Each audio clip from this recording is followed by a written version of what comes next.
नमस्कार। सत्यमेव जयते चैनल यानी एसटीबी को देख रहे आप सभी का स्वागत है और मैं हूं भारत की राजधानी नई दिल्ली से डॉक्टर हरीश चंद्र लखेड़ा। एक ऐसी सीरीज आपके सामने रख रहा हूं जिसमें सिर्फ सत्य और सत्य ही होगा। सोशल मीडिया में जिस तरीके से गलत सूचनाएं, बढ़ा चढ़ाकर सूचनाएं, अतिरंजित सूचनाएं आपके सामने रखी जा रही हैं, यह जरूरी है कि नई पीढ़ी को सत्य से सामना कराया जाए। और इस कड़ी में एक बात सबसे पहले की, महात्मा गांधी को राष्ट्रपिता कहा जाता है आमतौर पर, और डॉक्टर भीमराव अंबेडकर को संविधान निर्माता। लेकिन भारत सरकार के दस्तावेजों में कहीं भी ऐसा नहीं है कि इन दोनों को यह कोई पदवी या उपाधि या यह सम्मान लिखित में दिया गया हो। यह सब राजनीतिक स्टंट है और बोर्ड की राजनीति ने इस तरीके के पद देने का यह काम किया है। जबकि सत्य है कि जिस तरीके से महात्मा गांधी राष्ट्रपिता कहे जाते हैं, उसी तरह से डॉक्टर अंबेडकर संविधान निर्माता। जी हाँ, विस्तार से इसी बारे में बात करूंगा, लेकिन जब तक मैं आगे बढ़ूं आपसे अनुरोध है कि मेरे इस चैनल को यानी एसटीबी को यानी सत्यमेव जयते चैनल को सब्सक्राइब अवश्य कर दीजिए जिन्होंने अब तक ऐसा नहीं किया है, या जो चैनल पर नए हैं।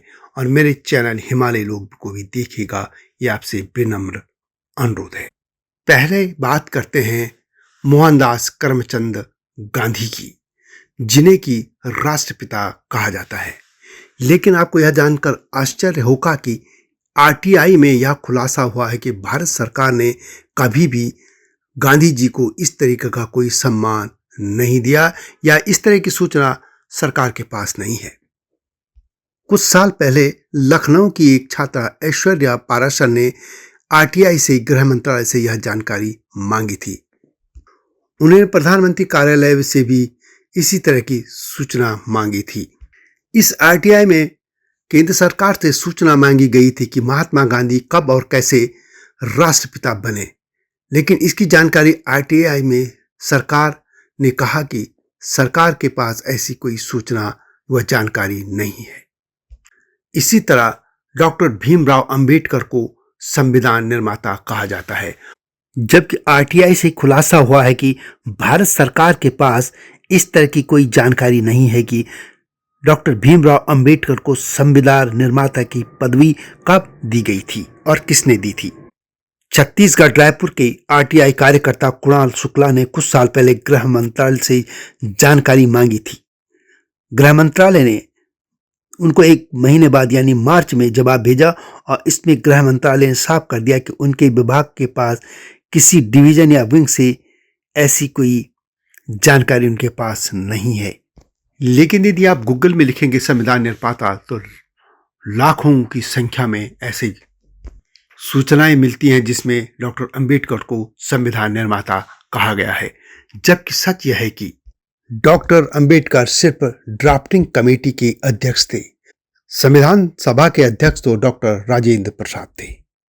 संविधान बनाने में 388 विद्वानों ने 2 वर्ष 11 माह 18 दिन का समय लगाया था, मेहनत की थी, और संविधान को अपने हाथों से लिखा था प्रेम बिहारी नारायण राय जादा ने।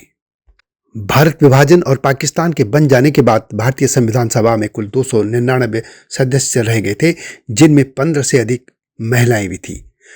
वर्ष 1946 में कैबिनेट मिशन योजना के तहत संविधान सभा का गठन किया गया था, और 9 दिसंबर 1946 को संविधान सभा की पहली बैठक हुई थी। संविधान सभा ने 26 नवंबर 1949 को संविधान अपनाया और 26 जनवरी 1950 को संविधान लागू हुआ था। संविधान सभा के लिए चुनाव 1946 में हुए थे।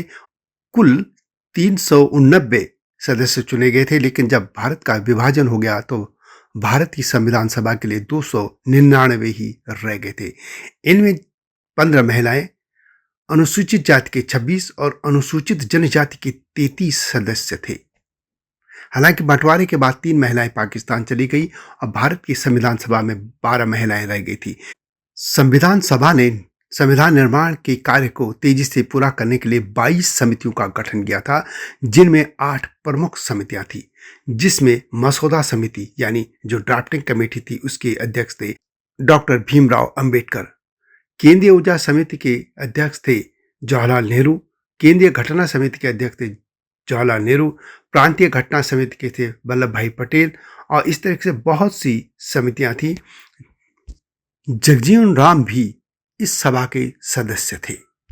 जैसा कि मैंने पहले भी कहा, डॉक्टर राजेंद्र प्रसाद भारतीय संविधान सभा के अध्यक्ष थे।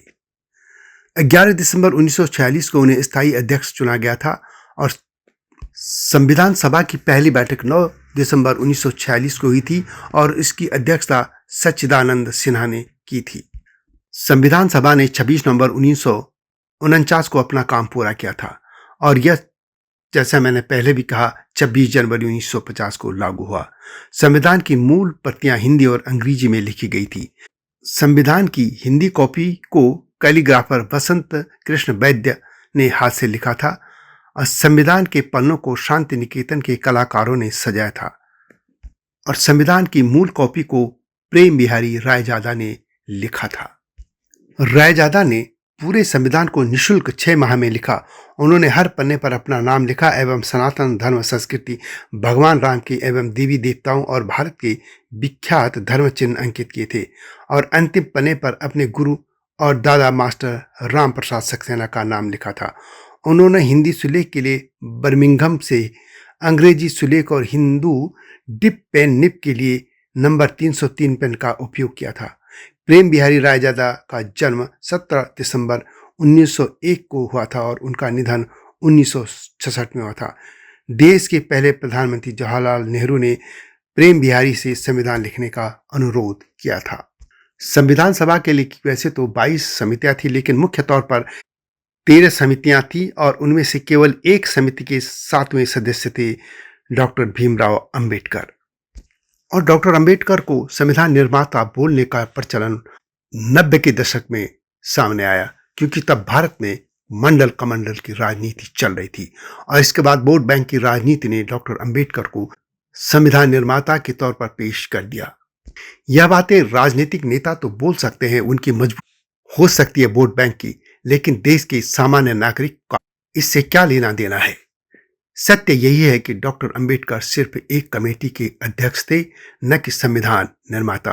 और यह खुद भारत सरकार भी कहती है कि उनके पास ऐसा कोई दस्तावेज नहीं है कि उनको कब और किसने यह उपाधि दी। यह वास्तव में भारत की जातिवादी राजनीति का एक हिस्सा है, जिसने गांधी को राष्ट्रपिता और अंबेडकर को संविधान निर्माता घोषित कर दिया। इस वीडियो को बनाने का उद्देश्य किसी की भावना को आहत करना नहीं है, बल्कि सच्चाई को देश दुनिया के सामने रखना है। और अभी इस तरह की और भी बहुत सी वीडियो आपके सामने आएंगी। वीडियो कैसे लगी कमेंट में अवश्य लिखें। जल्दी आऊंगा नई गाथा के साथ, तब तक नमस्कार। हिमालय पे पेड़ हो तो गीत गाएंगी नदियाँ, गीत गाएंगी नदियाँ।